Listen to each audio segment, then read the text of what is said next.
a day after Steve Bannon unceremoniously stepped down from Breitbart News. Michael Wolff, author of the politically disruptive book on the Trump White House that publicized many of Bannon's frustrations, claimed responsibility for the former chief strategist's ousting. "It certainly wasn't something I expected," Wolff said on ABC's The View Wednesday. "It's certainly not something I feel good about." Bannon was a key source in Wolff's book, Fire and Fury, Inside the Trump White House, and offered sharp criticism of the president and others, including his adult children. Shortly after arriving in this White House, Bannon began to understand that Trumpism and Donald Trump were at a significant distance from each other, Wolff said. "I think Steve wrestled with that in very, very tough ways. Ultimately, I was the recipient of his enormous frustration."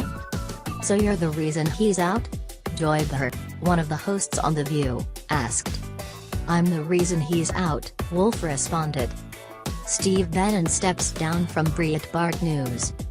Sloppy Steve Bannon becomes Trump's latest example of name-calling. But the tense White House dynamics went far beyond Bannon and the president, Wolff said.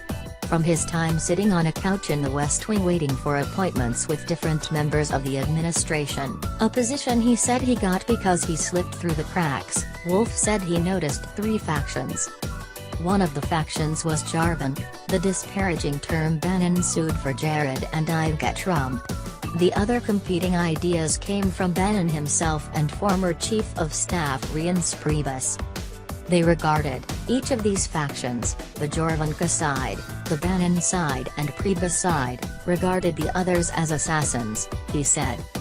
Wolff has been on the television circuit promoting the book and an explosive excerpt in New York Magazine since they were published. The book currently sits at #1 on the Amazon Books bestsellers list. He has faced a number of questions about his reporting in the wake of the salacious details that have emerged from the book, but has steadfastly stood by his work. White House officials have disputed his claim that he held something like a semi-permanent seat on a couch in the West Wing, and have called the book fiction. Meghan McCain, co-anchor on The View, raised the credibility question to Wolff.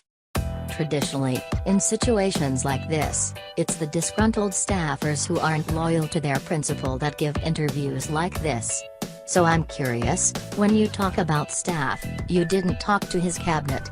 Did you ever interview Jared and Ivanka?" McCain asked. She also expressed skepticism about the quotes attributed to Tony Blair, Tom Barrack, Kate Walsh, and Anna Wintour, all of whom denied their quotes and attribution in the book. "I think you have to look at the other people who aren't denying, a great number of people," Wolff responded. Last week, the book prompted a cease and desist letter from one of Trump's lawyers. In the days following, the president released a tweet storm about the credibility of the book and the questions it raised over the president's own mental stability. Charles Harder, the Trump lawyer who called for the cease and desist, wrote that he was investigating numerous false and/or baseless statements about the president contained within the book. He also said it included defamatory statements and could be considered an invasion of privacy. In response Monday, a lawyer for Henry Holt and Company, which published the book, responded to Harder, saying there is no reason to doubt that Mr. Wolff's book is an accurate report on events of vital public importance and that Harder's letter provides no reason to change this conclusion. Though your letter provides a basic summary of New York libel law, tellingly, it stops short of identifying a single statement in the book that is factually false or defamatory, the letter, sent on Monday, read.